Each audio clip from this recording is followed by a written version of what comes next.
Hi, everyone. In this video, I'll be presenting our paper, Model Editing at Scale Leads to Gradual and Catastrophic Forgetting. So why do we want to edit models? So we know that large language models store knowledge and memorize knowledge within their parameters. But as the state of our world is constantly changing, we have new facts that are coming up at every instant.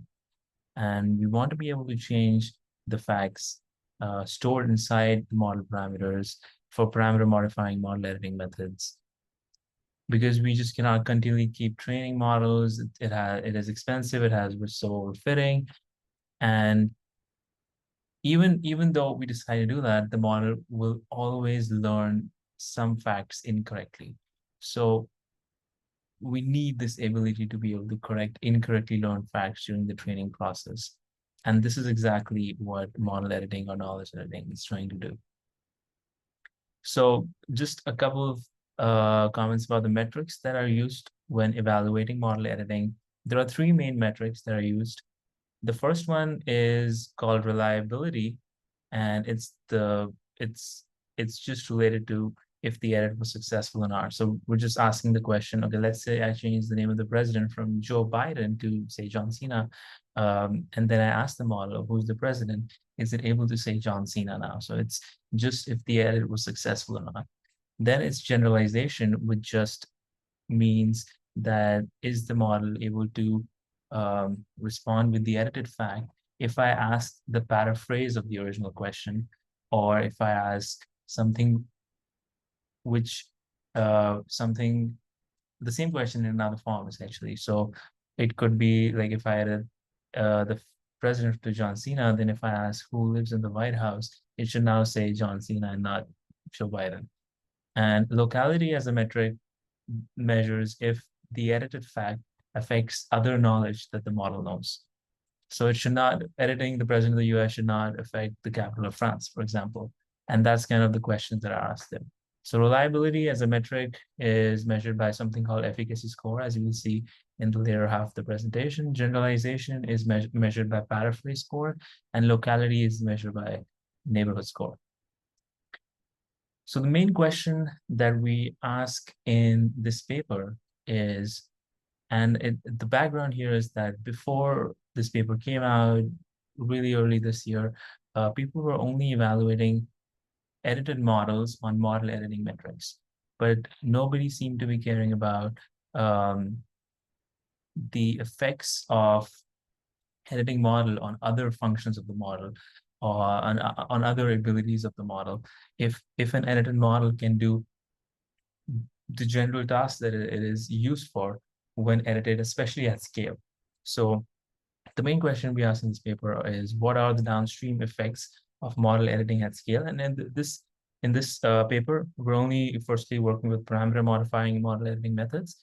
And scale for us means that we're only scaling up sequentially. So we're doing sequential editing, which means we're editing the previously edited model continuously, serially, and the batch size is always one. So we make one edit to a model, then we make another edit to the previously edited model, and so on and so forth.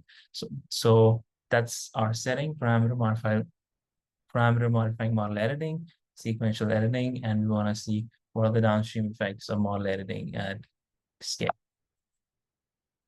The methods and data sets. So we studied three major model editing methods: roam, mimic, and mend. Compared to a fine-tuning baseline, we studied on the counterfact data set, and the downstream tasks we use are four tasks from the glue benchmark. So we have sentiment analysis, natural language inference, paraphrase recognition, and linguistic acceptability classification. So let's see the downstream effect of sequential model editing. So the first property we look for, or we check, is editability. Are we able to like edit models continuously when we do sequential model editing? So for fine tuning, we see, so the efficacy score is the reliability metric, which means if the edit was successful or not. Paraphrase score is generalization, and neighborhood score is locality. And on the x-axis, we have the number of edits made sequentially. So we see for fine-tuning that the efficacy score is almost 100%, which means that we're always able to edit the model. So we're always able, it just means we're fine-tuning with a new fact.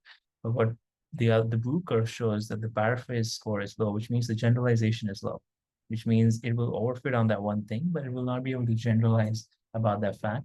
And the neighborhood score is quite low compared to everything else, which means that it also affects the other knowledge that the model has by a significant amount. So fine-tuning is a good baseline. But yeah, editability is 100%, but paraphrase generalization is not good.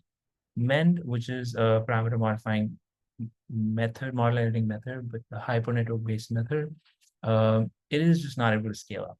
So we can see that even the efficacy score falls down after just like about 50 edits, and it's pretty low. So we're not even sometimes able to successfully edit a model. So let's move on to Rome. So Rome, for a while, we were able to successfully edit a model. So up to like, say, in this case, 500, 600 edits, and then things start to fall off. But what we see is that the edits they have a high paraphrase score, which means they're generalizable, which means that the model is not overfitting on that one statement. It's able to reason around it a little bit.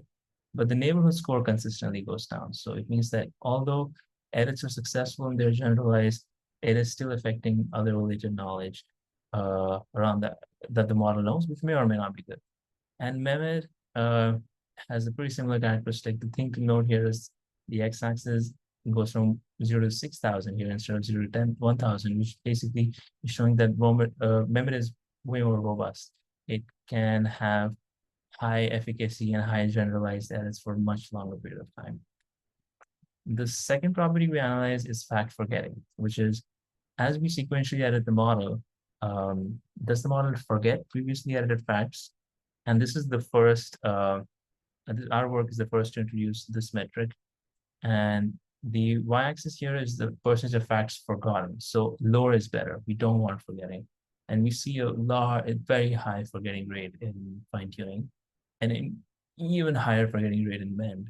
But the good part about Rome is that the forgetting rate is much lower. So the model kind of seems to remember the previously edited facts better until this point where it suddenly seems to forget everything it learned. And so we take a look at why there's this like sudden loss of forgetting of previously edited facts. And Mehmet is also a gradual increase, but again, the thing to note is the x-axis. So let's say here, the model is at around 20% forgotten facts at 500 edits.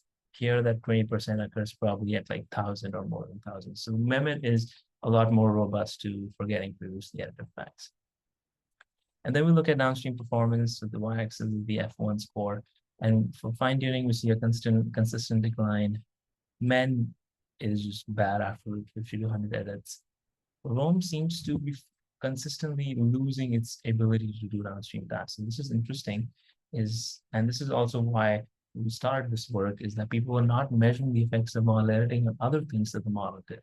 And here we can clearly see that even though the edit score before 500 is high and the model editing metrics are decent, it is losing something. It is losing the ability to do downstream tasks. And for Mehmet, we again see this decline, but this is much more gradual. So again, the x-axis is different. It is not from 0 to 1,000, it's from 0 to 6,000, and the kind of decline we see is much more gradual. So Mehmet seems to be much more robust, slowly forgets previously edited facts, the ability to do downstream tasks. So the other thing to notice is this sudden loss of all the abilities, because in Mehmet, we see a gradual decline that happens over time. But in Rome, there's this somehow at this point, 600-ish, sudden loss of being able to do downstream tasks, sudden forgetting of all previously edited facts. It's a very peculiar behavior of Rome.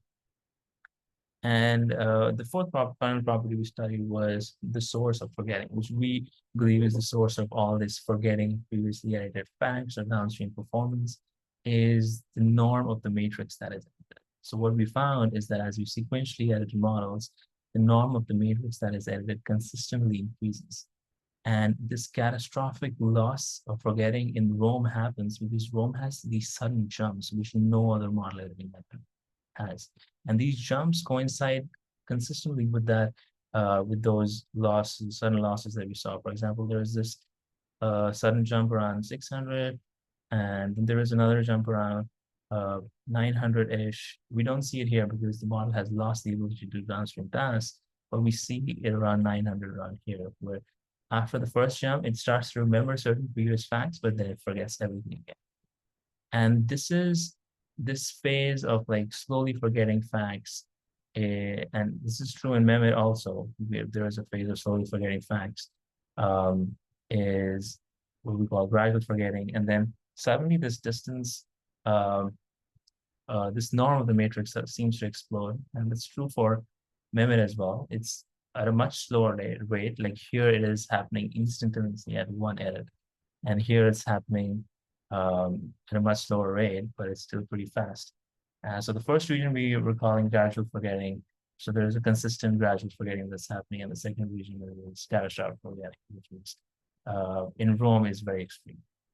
And these edits, we found that these edits are facts that somehow Rome edits, and the model suddenly collapses. It suddenly loses all ability to do anything.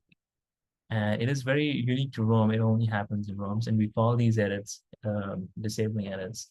And with a little more investigation, we found that these edits could occur anywhere. Like for our first sample, it occurred around 600, but can occur much later. They can occur much sooner as well, and they occur multiple times.